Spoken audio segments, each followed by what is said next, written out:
Nous allons voir dans cette vidéo comment composer un mur.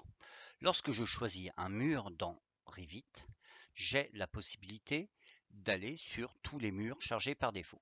Vous voyez qu'il y a des murs qui sont monocouches, comme le mur en briques de 22, les génériques extérieurs de 150, 200, 70, et vous voyez également qu'il y a des murs qu'on va qualifier de composites.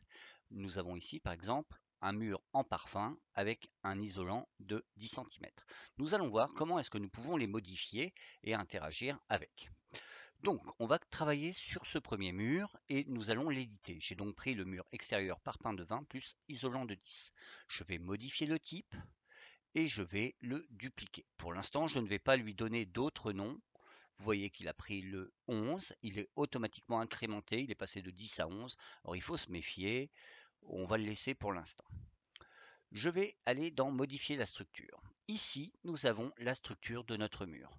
Cette structure, elle démarre en haut par le côté extérieur et va donc vers le côté intérieur en bas. Ici, sur ce mur, nous avons une finition maçonnerie enduit de 2 cm. Très bien. Nous voyons que nous lui proposons un retournement. Ça signifie que lorsque nous aurons une fenêtre, l'enduit viendra s'appliquer sur le tableau de la fenêtre. On peut indiquer que c'est variable. Alors ça, nous allons voir ce que c'est, mais dans une prochaine vidéo. Porteur ossature. Donc ça, c'est la structure de mon mur.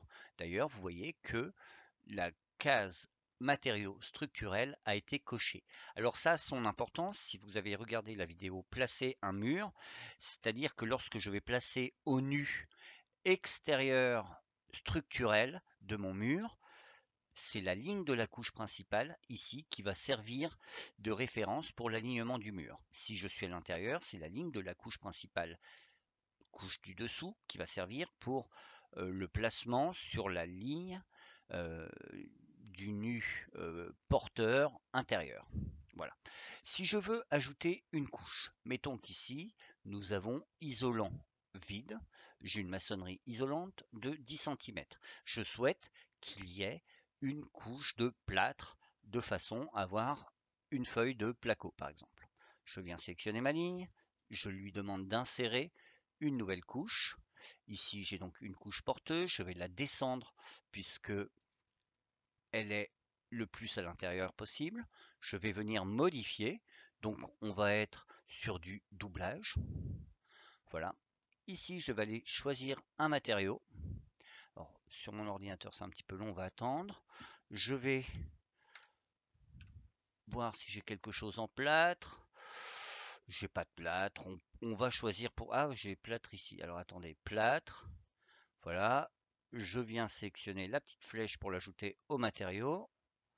Je le sélectionne, je ne change rien, je clique sur appliquer, OK. Et donc c'est du plâtre. Et je vais lui indiquer une épaisseur de 0,013 mètres, donc 13 mm.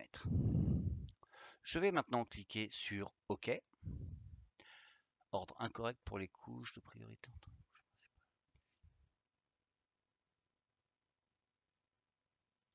Autant pour moi. Là, on est sur doublage. Je vais cliquer sur OK. Voilà. Donc, notre structure a été modifiée et notre mur, maintenant, a été changé. J'ai toujours un mur extérieur de parpaing de 20, toujours un isolant de 10. Je vais le renommer 10. Simplement, j'ai rajouté du BA13.